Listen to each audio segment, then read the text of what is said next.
from Maurice. Hello. Hi, I'm calling for Rosa. Hi, this is Rosa. Hi, Rosa. This is David from Fortune. Great. Thank you for calling. No problem. Thanks for making yourself available. Just before I get rolling, how much time do you have?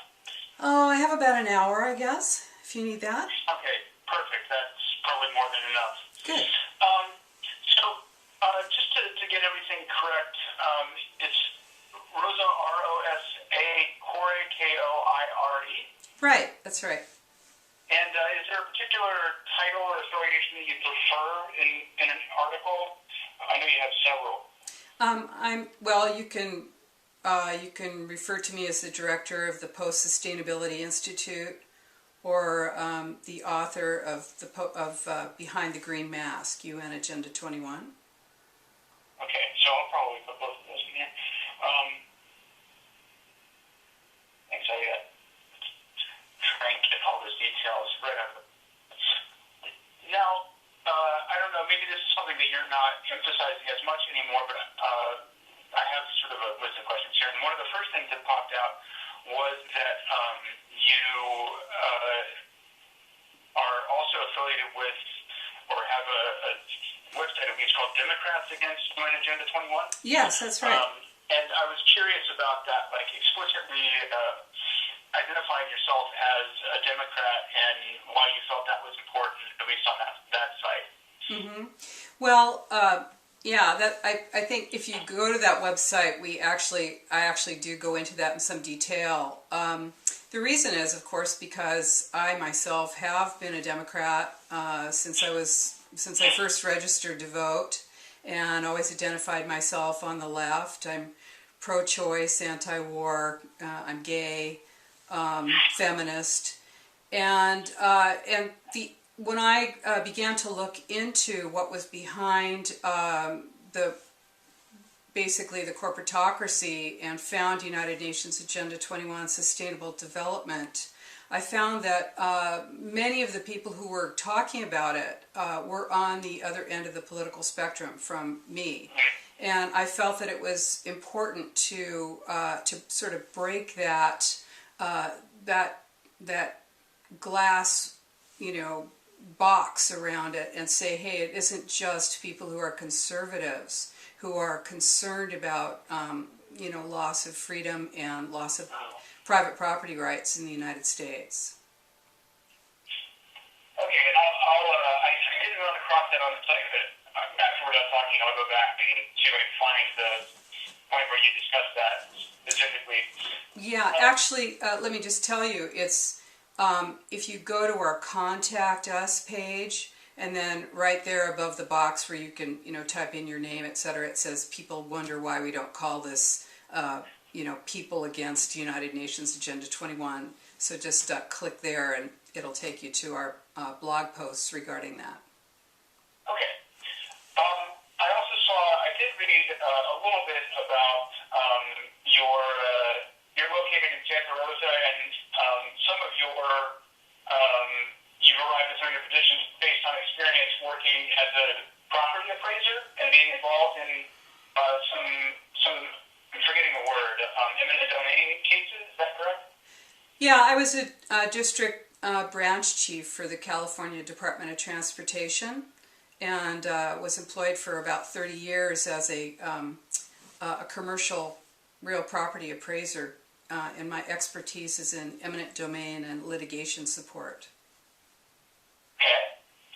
And did you have sort of particular conflicts you were involved in that sort of raised your consciousness about some of these issues?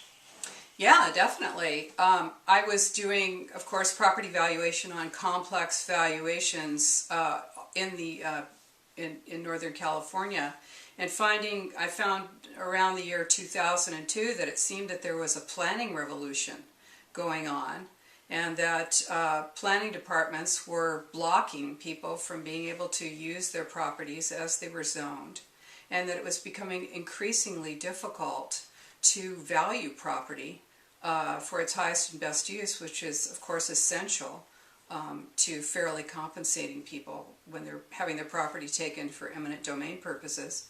So I began to explore what it was about property and land use that was changing. And at the same time, I was elected to a citizens oversight board for a huge redevelopment project in my town. It covered an area that about 10,000 people live and work in. It's about 1,300 acres. And I reviewed that and found that it had a fraudulent basis. And during the time that I was reviewing that and researching it, I looked into redevelopment, and as I looked further and more deeply into it, I found that it was a funding and implementation arm of United Nations Agenda 21 Sustainable Development. And sorry, you were looking more into what exactly? Well, I was looking into, this was a redevelopment project. So, looking into it, I found that it was actually based on fraudulent data. We did end up suing our city to stop this project. And we lost in Superior Court, and then we took it on appeal where we also lost, but we managed to stall that project until, which would have destroyed our town financially, economically, until, of course, redevelopment was ended in California. So, but the real issue was that I was able to put together the players and what was influencing restrictions on land and energy use and in the North Bay. And then, of course, I did further research and saw that it was all across the world and that it was related to directly Agenda 21, Sustainable Development. So can you talk a little bit more about those connections that you found? Yeah, of course, as I looked into it, I found out about I found out about Agenda 21, which was agreed to in 1992 by 179 nations, including the U.S., and they call it the Agenda for the 21st Century. It's the action plan to inventory and control all resources and all human beings on the planet. And of course you're going to see that this is a voluntary, non-binding plan. I know you've seen that. And of course that's true, but because it was brought back to the United States, Clinton created the President's Council on Sustainable Development in 1993, 6 months after he took office. And that ran until 1999, and its entire purpose was to implement Agenda 21 in the United States. And of course they did that using federal agencies, using administrative policies, as well as laws, ordinances, statutes, and restrictions that came right down into the states. So is there I've done some poking around, and unfortunately I don't have a copy of your book, but are there excerpts or anything on your site that I would have access to? You can, if you need my book immediately, you can get it on Kindle. I don't know if that's something you'd want to do. That's actually a possibility. Thanks for the tip. Yeah. I'll look that up. Yeah, it's on. I love my e-reader. Yeah, it's on Nook and on Kindle, so you can just get it easily. I think it's an instant download, of course. So the other topic that is interesting to me is that actually looking it up right now. You do have a section on your site about smart grid and smart meters, and I wondered if you could talk a little bit how those are related to Agenda 21. Well, they're, of course, vitally connected because globalization is the standardization of all systems. And so, of course, the smart grid is a way to interconnect everything, internet, anything that's connected to your your electricity. And of course, smart meters are not just for electricity; they're for gas and water as well. And part of the Agenda 21 plan, of course, is predicated on restrictions to our energy usage, reductions in our energy usage. So, this is how you see it. And of course, this is worldwide. As I said, it's standardization of all systems. And you can't have worldwide inventory and control, monitoring and assessment without bringing all of these systems into so-called harmonization with each other. And this is how it's done. It's done, through the technology. And that gets to another sort of point with your identification as your sort of public identification as a Democrat and left-winger is that, of course, the issue of environmentalism in general is pretty heavily identified with Democrats. So what's your position on quote-unquote environmentalism? I think the environmental movement has been hijacked by the major corporations. And, when I talk about thinking of myself as an environmentalist, of course, I have and still continue to think of myself as being someone who's concerned about the environment. As I like to say, I don't hardly own anything that's new. I do creative reuse, recycling. My partner built a whole 2-story house out of recycled materials. We're very much interested in reducing our use and making sure that we can be, reasonable about what it is that we need. But, this goes far beyond that. This is really about, having a tremendous impact on our ability to be independent across the world as individuals.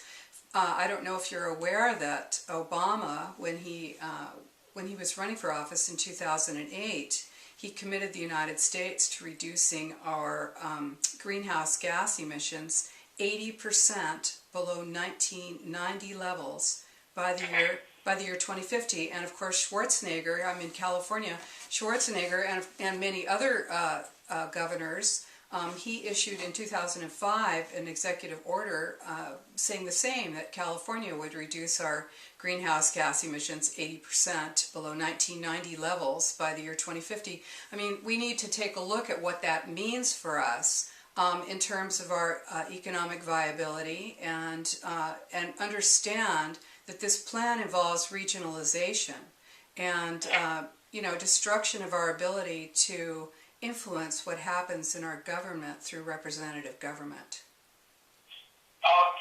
So given that you identify as somebody who cares about some of those issues environmentally, what is if it's not sort of coordinated government action, what is the proper response to trying to counteract problems in the environment? I think it's really a great idea to give encouragement to corporations or actually restrict corporations that are dumpers, that are creating major pollution around the world. But when you see the cap and trade system, like for instance Enron was playing both ends of that against the middle. I know that you probably understand how that cap and trade system worked.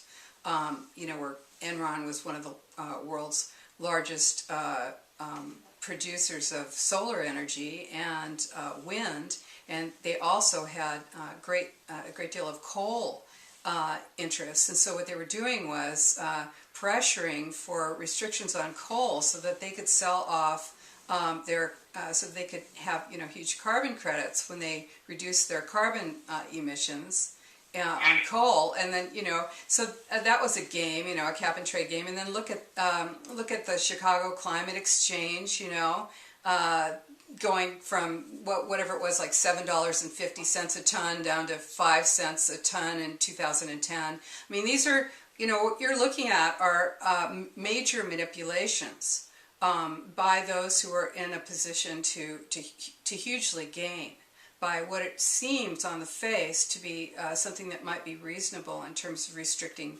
polluters. So, do you feel like cap and trade specifically is sorry, I have a call. Do you feel like cap and trade specifically is a failed model, or do you think that there's a different kind of regulation needs to be done? Well, you said, I'm sorry, you actually said we think it's a good idea to restrict corporations, but cap and trade you don't think is a good model. Well, one other thing is that when you look at, for instance, the Western Climate Initiative, which was, started out with, I think it was like 5 Western United States and then a bunch of Canadian provinces as well, and just kind of that sort of fell apart. They were purposely incorporated in Delaware so that no one in the United States would be able to get information on how that initiative was designed and governed. And now, of course, we have the I think it's the Western Governors Initiative or something like that that includes California and Oregon and Washington, along with I think British Columbia. It's another thing with cap and trade restrictions, but what it is really a way to charge us as individuals. I mean, you're going to see cap and trade on your water usage just as an individual in your home, where you're going to get your allotment, and if you exceed your allotment, you're going to have to go on the exchange and buy someone else's allotment, their overage. So, I think we need to look more deeply into this instead of just moving forward and assuming that that we're not just hugely enriching a few major corporations or a few cronies or a few politicians, and destroying our ability to be independent and to function and use our land. And I know what you're getting at. I am not a conservative. I am a Democrat. I'm a liberal. I've been, I think I have years of cred on that score. And I don't understand why it is that it seems to be that if you're concerned about land use and private property rights and personal independence, that you're automatically assumed to be a conservative. Well, I guess it gets to my next sort of question, which is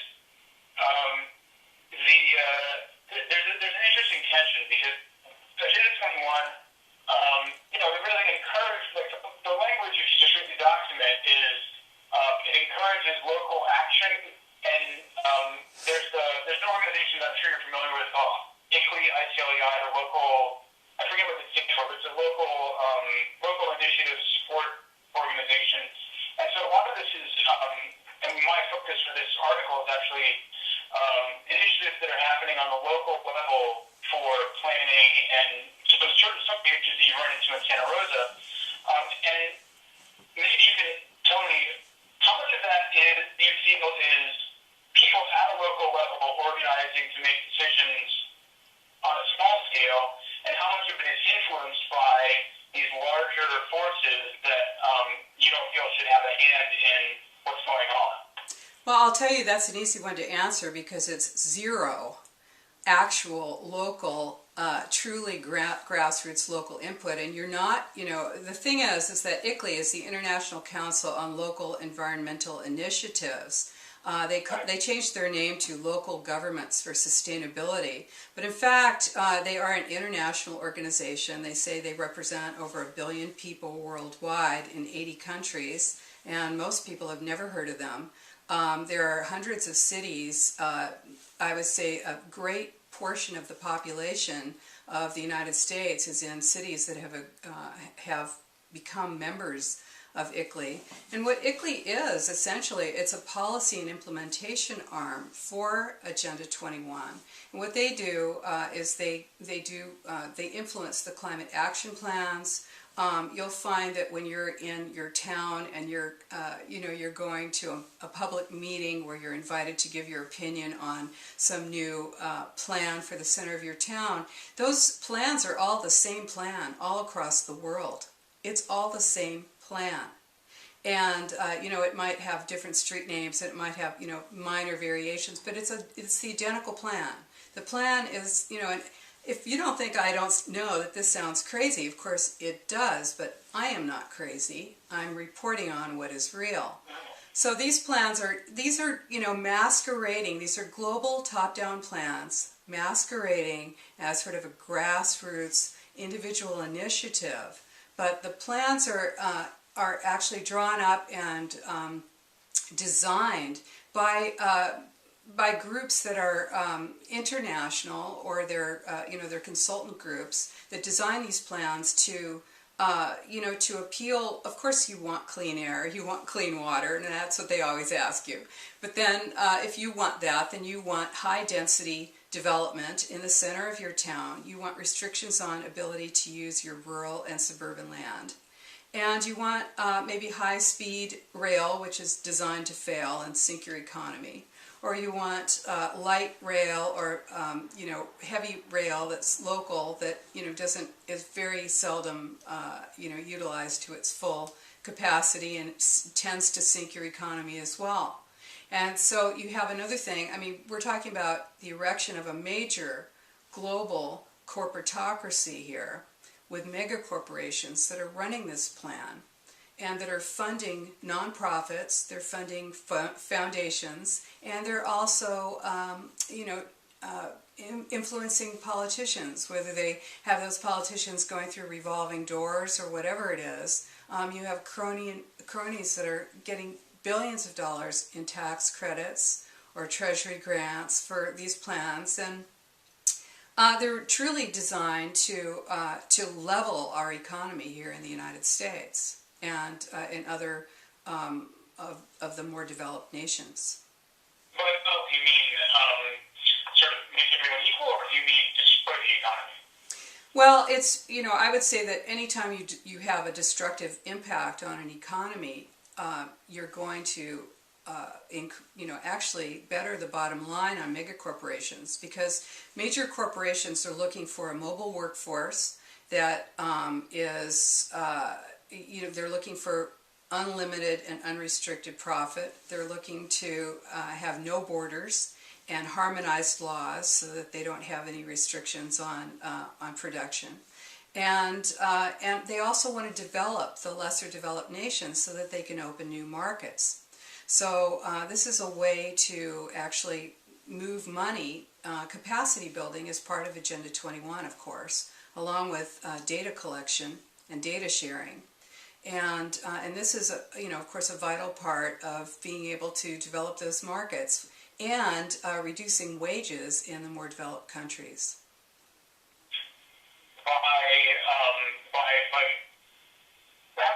Can you expand on that a little bit? The connection between, I guess, reduced property rights and reducing people's independence.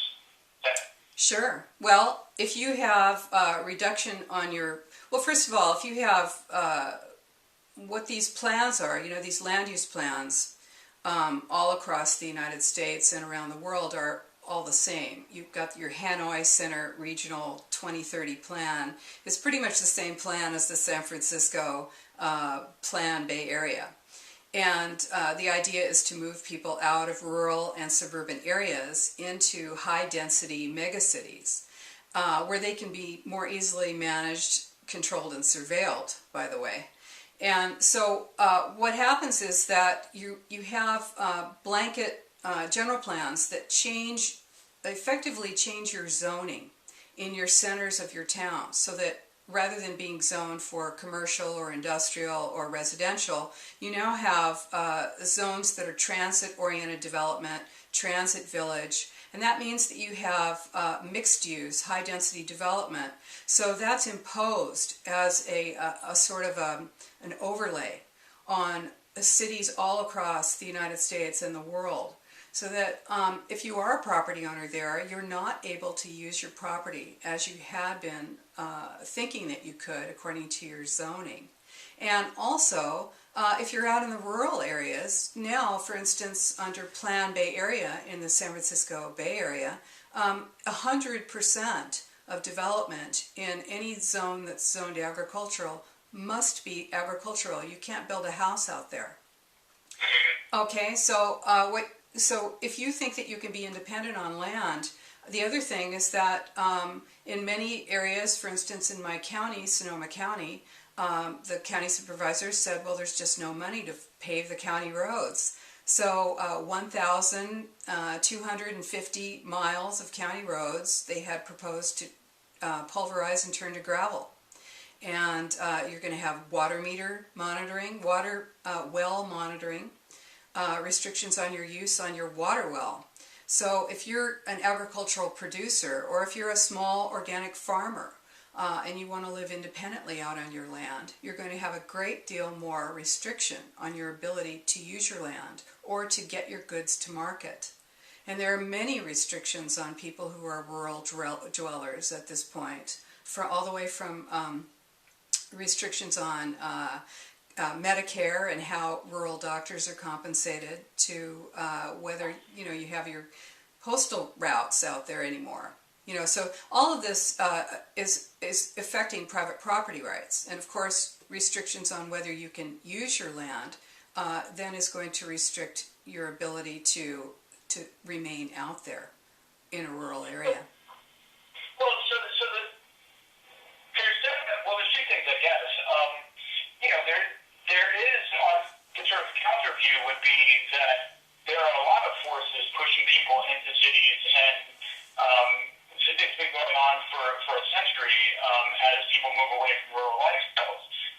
Is that just sort of happening at the same time as these aggressive efforts to make it happen faster?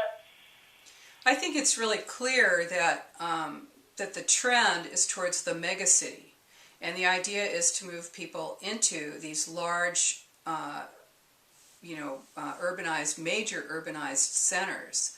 There are 11 of them identified in the United States under the America2050.org plan, and this is being forwarded by the federal government to move people out of areas where where they can be physically independent.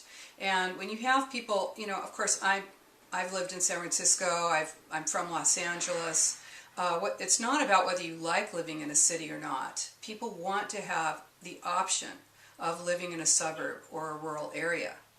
And whether the trend, what I'm telling you is that you can influence those trends by restricting ability to use the rural areas, and by saying to people that they're going to pay vehicle miles traveled taxes. If they're out in the suburbs, they're going to be penalized. And I mean, look at cap and trade. I mean, I was looking at a carbon footprint calculator not that long ago, and it looks like if you're just an average user, your carbon footprint is calculated about $500 a year. In other words, you would be paying $500 a year just to live, moderately in the United States. And so when you look at that, if you're trying to utilize your natural resources, the land, the water, if you're trying to do that and you're being penalized for it, then there are going to be less and less people who are able to be independent in this country. And I don't know how much traveling you've done in the U.S., but I travel around the U.S. and around the world talking about this. And of course the United States is a huge nation, and it's agricultural, it's rural. But when you're in a major city, you don't know that. And you can believe that we're using nature up when you're in, on 161st Street. You can believe that there is no nature when you're there. But you're saying that that's not actually quite the correct perception. No, that isn't. So as far as, and this is all, I think that, what's the difference in your view between saying that these are policy initiatives being shaped by a political process at all levels? It's unreasonable to say that people in a leadership position and people who have been elected think that this is the right thing to do, and therefore there are these initiatives going forward. I mean, is that not a legitimate approach to trying to plan for the future? If people really feel that this is what is going to work we have a rising population, right? We have some issues to deal with. So what's the issue with having these initiatives to try and plan for the future? If that's or maybe that's not what's happening here. Well, it's interesting that you use that term "plan future," because when you go, if you were to go to some of these meetings, in any town in the United States where you get invited to come on down and give your opinion on that cool new plan for the center of your town. And you come in and they have up on the screen, their PowerPoint. They give you the options. You can pick business as usual, which is the way you live now, or planned future. And the idea is that your future is being planned in high-density developments. I'm talking about ground floor retail with multi-stories of residential on top of that in the center of your town, which is subsidized with your tax dollars. And your roads are on a road diet, because you don't want to be driving anymore. So we're going to change that 4-lane road through the center of your town to 2 lanes with a median and wide sidewalks, and so restrict access and mobility through your town. This is regardless of whether you have an adequate transportation system, public transportation system, or not. So these are plans that are designed to restrict your ability to move freely and to use your property and your resources. And as far as our population goes, I believe that the United States is in a negative right now. I think we're not replacing. Well, we're not replacing our population in a 1-to-1. I think it's going down, and that's it's the same for other developed nations. So I think, and as far as whether our elected officials are actually coming to the realization that certain things need to happen or not, they're influenced by staff, and they're also influenced by funds from major mega corporations, and also, they may do, insider stock deals, as we've seen here in California with transportation projects that have been, stock investments have been made by elected officials. And so, I beg your pardon? Sorry, I was just an acknowledgement. Right. Yeah, so, if you have any particular cases that you can point me toward, that would be really handy. As far as what goes? So I'm in Florida, so I'm about as unfamiliar with California policies as you can get. Well, you've got it there in Florida, too. I mean, I think there was a high-speed rail, or not high-speed rail, but a rail project in Florida, and I can look at the details for you, but, went hugely over budget, way beyond the number of years that it was supposed to take, has very low ridership, and these are things that are, influenced, of course, by investments in the rail cars themselves, in the rails, in who it is who's going to be benefiting financially from the project. And this is endemic to the situation across the United States. Actually, I'm not familiar with that particular one, but I do know that our governor turned down a rail project between Tampa and Orlando recently. So there's let me see here. So it sounds like you don't necessarily have. Let me get to one other thing first. I'm sorry, thinking out loud.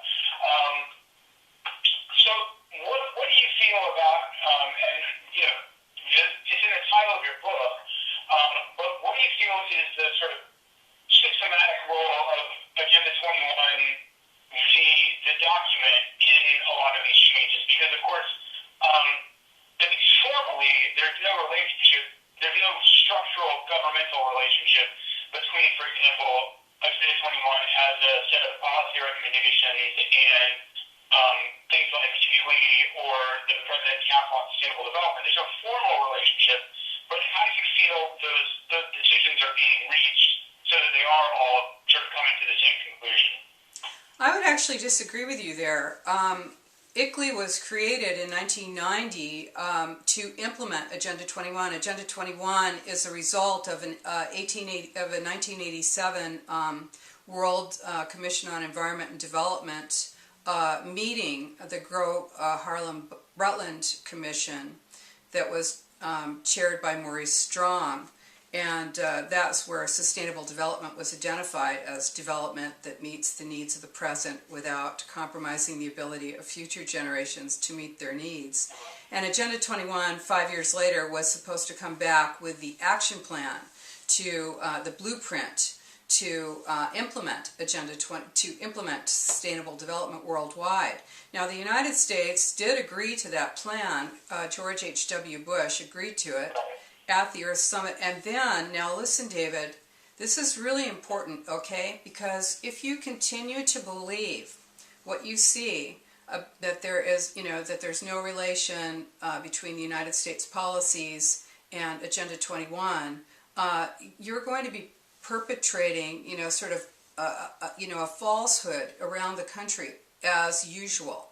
The thing is, there's no question that the President's Council on Sustainable Development was created by President Clinton in 1993, in June of 93. It ran until 1999. It had 10 cabinet-level secretaries on it, including Interior, Energy, Commerce, EPA, HUD, and along with them were the major oil producers like Chevron.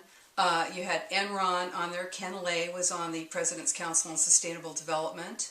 Along with them, you had the environmental groups like the World Resources Institute and Sierra Club, World Wildlife Fund.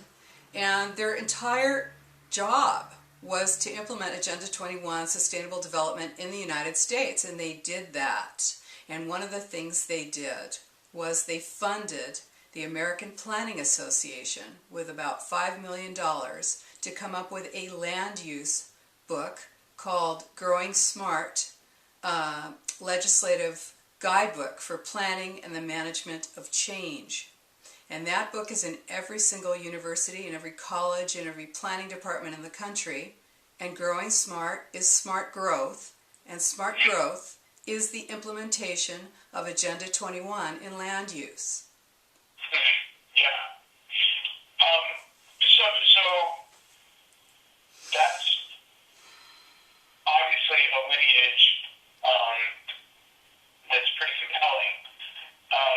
So you obviously, and I'm really glad that we've got to talk, because you've obviously seriously done your homework on all of this stuff and been involved in it very closely, and you've seen up close how it's happening, and you have but I'm wondering if, and you addressed this a little bit, but I'm wondering if, or how you feel about, some people on this debate have, a little bit less knowledge of the details of how these things happen, and you do sometimes get a sense that people believe that there's some central force that is kind of dictating all of this stuff. Because what you described is a process where the ideas get spread around and influence is spread around, and people from the top down are coming to an agreement on what they think people should do, and not everybody agrees with that. But I think there are certainly people who think that right now, sitting in the United Nations building somewhere, is five guys who are telling the president what to do. And I'm wondering how you feel about, maybe it's a subtle difference, but there is a difference between those two viewpoints. And I'm wondering if you think it's an important distinction. Well, I think the United Nations is the framework to make this plan happen, because the plan is about regionalization. This is what we're finding, is that, as I said, globalization is the standardization of all systems. And in order to have globalization, as Zbigniew Brzezinski said, you have to have an interim step, and that is regionalization. And that's where we are right now. We're in governance by unelected boards and commissions, and these are funded and empowered by foundations like the Ford Foundation, the Rockefeller Foundation. They influence elected officials with their with corporate funding, with influence on what it is that the future will look like. And the future is being designed as megacities, where it's individual princedoms, it's neo-feudalism.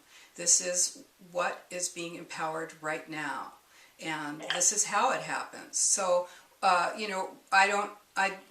far as the actual individuals, I don't know who they are, and they're not important. What's important is that corporations, major corporations, are pushing this plan in order to be able to direct the future of governance and to remove the ability of the people to have an influence on what it is that happens to them.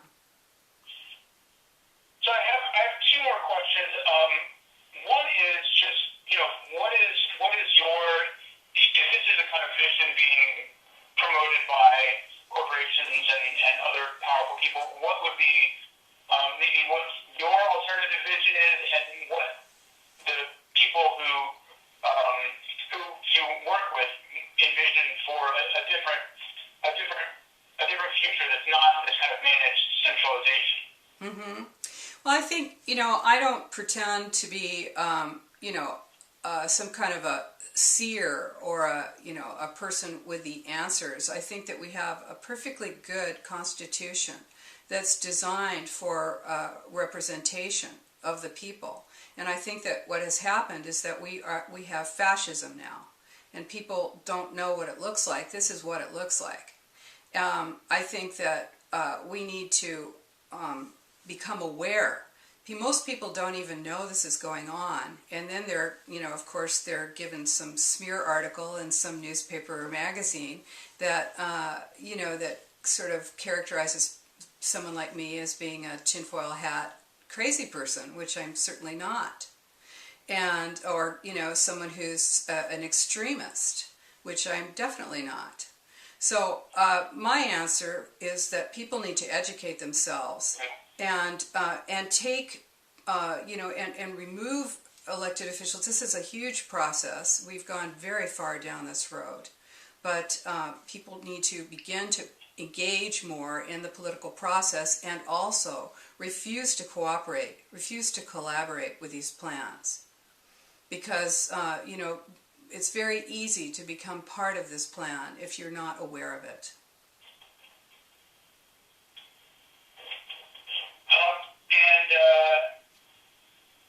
I think it actually got to my second question, which is what are your recommendations? But just to respond and to make myself clear, I think that personally and just on a political level, I think that everything that you're saying makes a lot of sense, and I certainly don't personally, listening to you right now, view you as a fringe figure. But I do, to be honest, there's a level of complexity and subtlety to your analysis that I do think sometimes gets lost when people talk about these things, and it gets sort of mushed down into some much more simple thinking. But I think that happens all the time, and so like I said, I'm really glad we got to talk, because I do think that what you're describing is this sort of complex view of a process where this one particular viewpoint gets spread through institutions that aren't necessarily democratic. And I do think that that's an important perspective. And, it sounds like what you're talking about is, an honest disagreement between people and forces that have different visions of what the world should look like. And I don't think that that's a bad thing. I don't think that most people would say that that's a bad thing, whichever side of the issue you're on. The one thing that I would say about this, rather than it being an honest disagreement, I would say that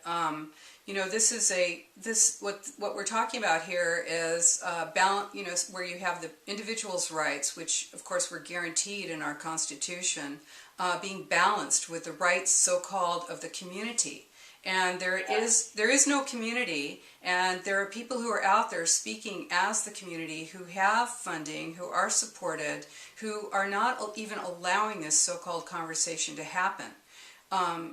This is not a real debate or conversation, and has not been up until this point. What it's been is a marginalization or neutralization of any opposition, which is vital to this plan, because if people really knew what was going on, they would swiftly put a stop to it, I believe. So, well, you just said there is no community. I mean, do you really feel that you don't have? I mean, you're obviously a participant in your local political process. Do you not feel that has any impact at all? Well, I think, it's cool that you just asked me that, because it's a wonderful, wonderful distinction between, what is community. Is community just a group of people who all, a group of individuals who all live together in some town or something, or is it something else? And in this case, community means the group of people who agree with this plan. That's how community is defined, as people who are in accordance and agreement with this plan. Otherwise, you're a contrarian or a dissenter or the opposition who is, some kind of an extremist. And so, people are intimidated.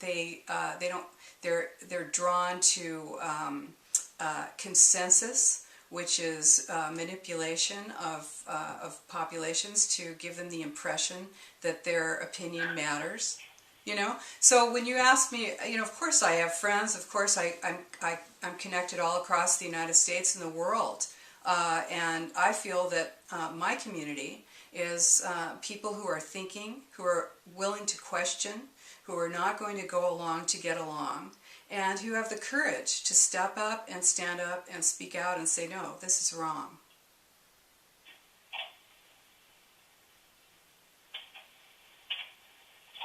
Well, you've given me an awful lot to think about.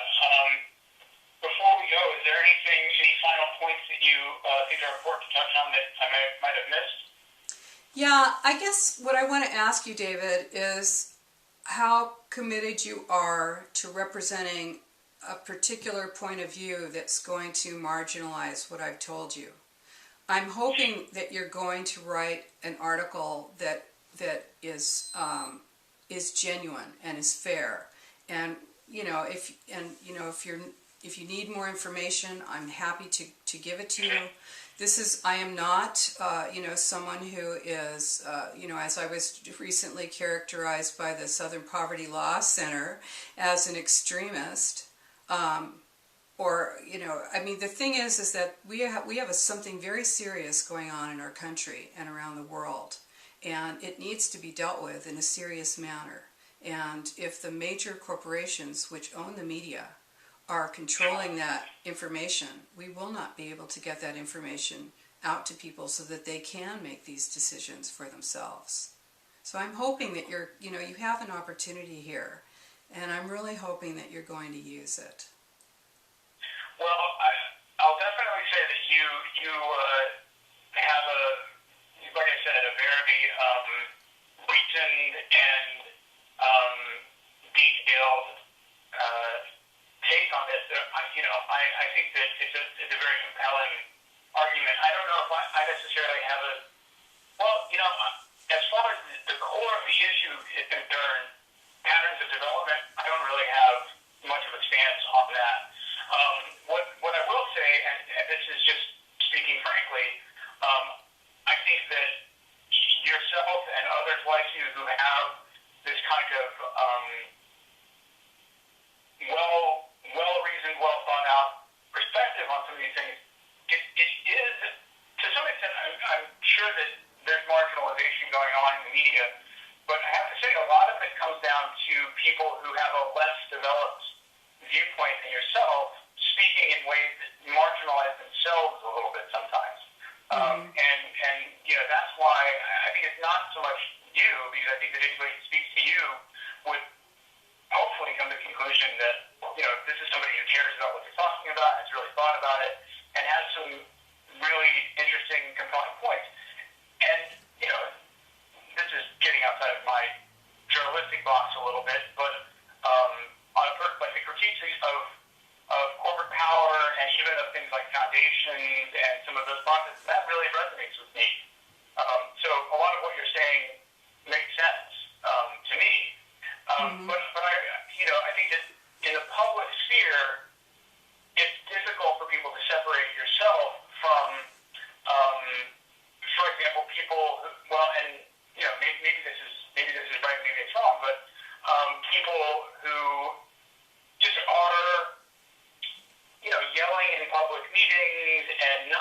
necessarily participating in the discourse to try and, be part of the process to stop these things if they disagree with them, and instead trying to stop the process itself using tactics that are outside of the way that democracy works. And I think that sometimes is what gets people labeled as extremists.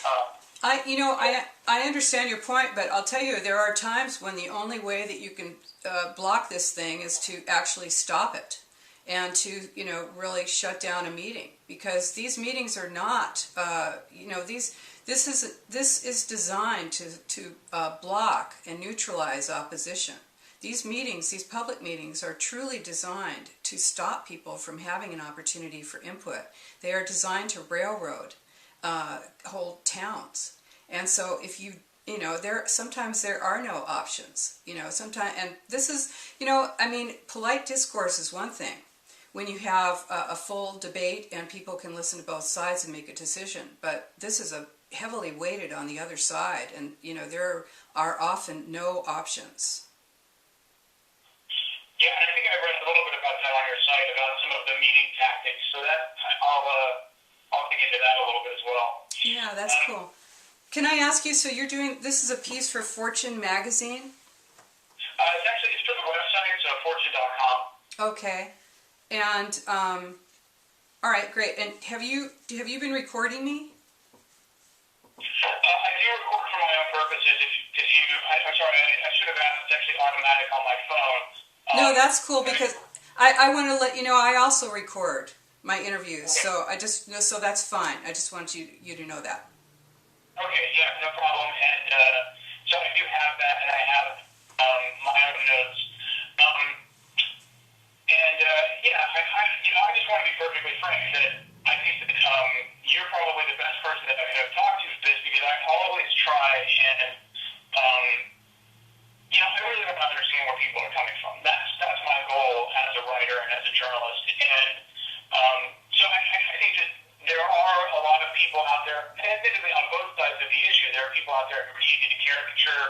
And so I like being, and it's hard to fight some of the caricatures that are already in your brain. And so I like being pushed away from that by somebody like yourself, to sort of force me to work a little bit harder and make a more complete picture that's going to, I hope, really try to represent both sides. So that is my goal, and that's always my goal. Well, thank you so much, David. I'm really looking forward to reading your article. And I really appreciate your time. All right. I really appreciate your time, and I will do my best to put your position out there. Thank you so much. I truly appreciate it. And I think I might grab your book here in a second. All right, cool. Yeah, and let me know if you want a hard copy. I'll send you one. Oh, okay. I might take you up on that. Okay. Thank you very much. And if I have any follow-ups, would you mind if I called or emailed you? No. That's great. You can email me, because I'll be okay. I'll be traveling in about an hour. I'm leaving for a speaking trip. So if you want to email me, I'll be able to respond. Okay, will do. All right. Thanks a lot, David. Thank you. Bye-bye.